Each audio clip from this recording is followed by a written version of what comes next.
আসসালামু আলাইকুম। অন্যান্য ধর্মাবলম্বী যারা শুনছেন তাদের প্রতি আমার আন্তরিক কৃতজ্ঞতা ও ভালোবাসা। আমি রাহাতুর রহমান রিকি, পড়াশোনা করছি গোপালগঞ্জ টেক্সটাইল ইঞ্জিনিয়ারিং কলেজ গোপালগঞ্জে। মূলত আজকে যে বিষয়টি নিয়ে কথা বলতে যাচ্ছি সেটা হচ্ছে 2024-25 সেশনের বস্ত্র ও পাট মন্ত্রণালয়ের অধীন বস্ত্র অধিদপ্তর কর্তৃক পরিচালিত এবং বুটেক্স অধিভুক্ত 10টি টেক্সটাইল ইঞ্জিনিয়ারিং কলেজে ভর্তি বিজ্ঞপ্তি নিয়ে। ভর্তি বিজ্ঞপ্তিটা মূলত বেশ কিছুদিন আগেই প্রকাশিত হয়েছে। তো এই মাসের 17 তারিখ হতে আবেদন শুরু হয়েছে এবং আগামী মাসের অর্থাৎ মার্চের 31 তারিখ পর্যন্ত আবেদন কার্যক্রম চলবে। আবেদন ফি ধরা হয়েছে 1000 টাকা করে। তো প্রথমত আমরা যে 10টি টেক্সটাইল ইঞ্জিনিয়ারিং কলেজ রয়েছে, টেক্সটাইল ইঞ্জিনিয়ারিং কলেজগুলো কোনগুলো সেগুলো একটু জানার চেষ্টা করি। সেগুলো হলো Chittagong textile engineering college, Pabna textile engineering college, textile engineering college Noakhali,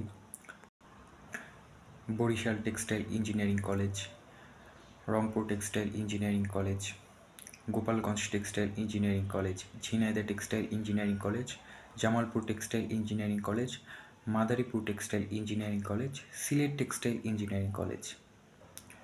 এই 10টি টেক্সটাইল ইঞ্জিনিয়ারিং কলেজগুলোর মধ্যে পূর্বে 8টি ছিল। এই বছরই নতুন 2টি টেক্সটাইল ইঞ্জিনিয়ারিং কলেজ সংযুক্ত হয়েছে। সেই দুটি হচ্ছে মাদারীপুর টেক্সটাইল ইঞ্জিনিয়ারিং কলেজ এবং সিলেট টেক্সটাইল ইঞ্জিনিয়ারিং কলেজ। এই টেক্সটাইল ইঞ্জিনিয়ারিং কলেজগুলোর আন্ডারে মূলত 4টি ডিপার্টমেন্ট রয়েছে। সেই ডিপার্টমেন্টগুলো হলো wet process engineering department, apparel engineering department, fabric engineering department এবং ইয়ার্ন ইঞ্জিনিয়ারিং ডিপার্টমেন্ট। প্রত্যেকটা ডিপার্টমেন্টে 30টি করে সিট রয়েছে। টোটাল একটা কলেজে 120টা সিট রয়েছে। এরকম 10টা কলেজ মিলে টোটাল 1200 সিট রয়েছে এবারে। তো এখন আসি পরীক্ষার বিষয় নিয়ে। তো আপনাদের পরীক্ষা আগামী 10ই মে অনুষ্ঠিত হবে। তো পরীক্ষা মূলত 4টি সাবজেক্টের উপরে হবে: ফিজিক্স, কেমিস্ট্রি, ম্যাথ এবং ইংলিশ। টোটাল 100টা এমসিকিউ থাকবে। প্রত্যেকটা এমসিকিউতে 2 মার্ক করে 200 নম্বরের পরীক্ষা হবে এবং প্রতিটা ভুল উত্তরের জন্য 0.50 নম্বর কাটা যাবে। এবং সবচেয়ে ভালো খবর হচ্ছে সেকেন্ড টাইম রয়েছে এখানে। সেকেন্ড টাইমার যারা আছে তাদের জন্য একটা খুবই খুশির খবর। তারা সেকেন্ড টাইম পরীক্ষা দিতে পারবে এখানে এবং তাদের কোনো মার্ক কাটা হয় না। মূলত এখানে বেসিক প্রিপারেশান যারা ইন্টারে মোটামুটি আর কি পড়াশোনা করেছ, মোটামুটি বেসিক ক্লিয়ার আছে এবং বিগত বছরের টেক্সটাইল ভর্তি পরীক্ষার প্রশ্নগুলো যদি একটু সলভ করে আসতে পারো, ইনশাল্লাহ আশা করি তোমার জন্য ভর্তি পরীক্ষা খুব সহজ হবে। তো এখানে চান্স পাওয়ার জন্য মূলত তোমার বিগত বছরের প্রশ্নগুলি তোমরা খুবই ভালো করে সলভ করলে ইনশাল্লাহ আশা করি তোমাদের ভালো একটা প্রস্তুতি হয়ে যাবে। আর বিশেষ করে যারা সেকেন্ড টাইমার আছো, যারা এখনও কোথাও চান্স পাওনি এবং ফার্স্ট টাইমার যারা আছো তারাও কোথাও চান্স পায়নি, তারা অবশ্যই এখানে ফর্ম ফিল আপ করবে, অর্থাৎ তোমরা আবেদন করবে এবং এখানে ভর্তি পরীক্ষা দিবে। ইনশাল্লাহ আশা করা যায় তোমরা যদি মোটামুটি বিগত বছরের প্রশ্নগুলো খুব ভালো মতো সলভ করে আসতে পারো, ইনশাল্লাহ আশা করছি তোমাদের এখানে চান্স হয়ে যাবে। এবং একটা জায়গায় চান্স হওয়ার পরে মানে তুমি যে কী পরিমাণ শান্তি ফিল করবা নিজের ভিতর থেকে, যে পরিমাণ ভালো লাগে কাজ করবে, সেটা আসলে মানে বলার বাইরে রাখে না। মানে এত পরিমাণ ভালো লাগবে তোমার কাছে।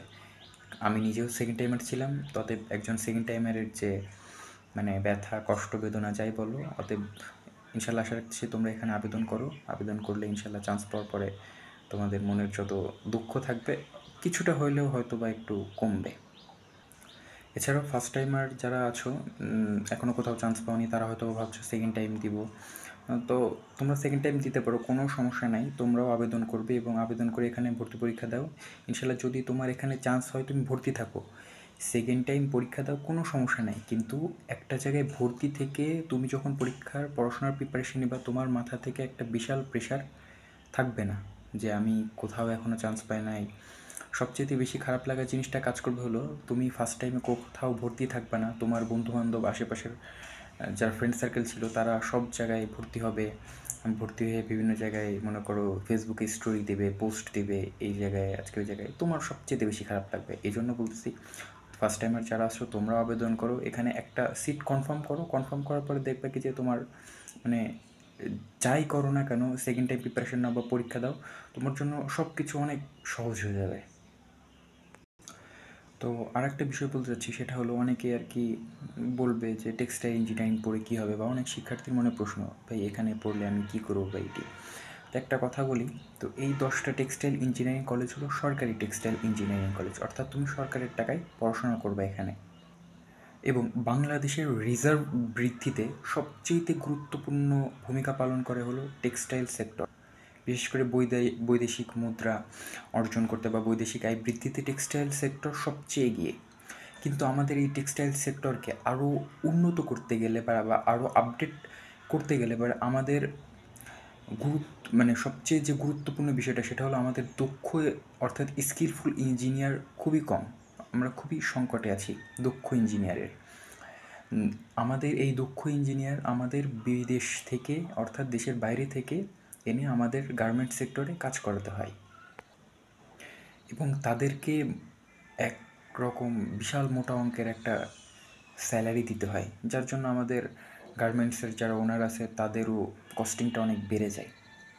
তো ফলে পরবর্তীতে সরকার বিষয়টা বুঝতে পেরেছে যে যেখান থেকে তাদের এত রিজার্ভ আসছে বা বৈদেশিক আয়টা তাদের বাড়ছে, তো সেখানে দক্ষ ইঞ্জিনিয়ার তৈরি করার জন্য তারা কিছু উদ্যোগ নিয়েছে। সেই উদ্যোগের জন্যই তারা এই টেক্সটাইল ইঞ্জিনিয়ারিং কলেজগুলো প্রতিষ্ঠা করেছে এবং সেখানে তারা BSc in textile engineering degree প্রদান করছে এবং দক্ষ ইঞ্জিনিয়ার তৈরির উদ্দেশ্যেই এই টেক্সটাইল কলেজগুলো আসলে তৈরি হয়েছে।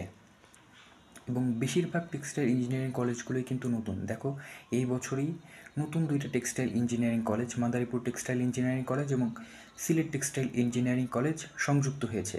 এবং গোপালগঞ্জ টেক্সটাইল ইঞ্জিনিয়ারিং কলেজ এবং জামালপুর টেক্সটাইল ইঞ্জিনিয়ারিং কলেজ, এই 2টা টেক্সটাইল ইঞ্জিনিয়ারিং কলেজ থেকে এখনও কোনো ব্যাচ বের হয়নি।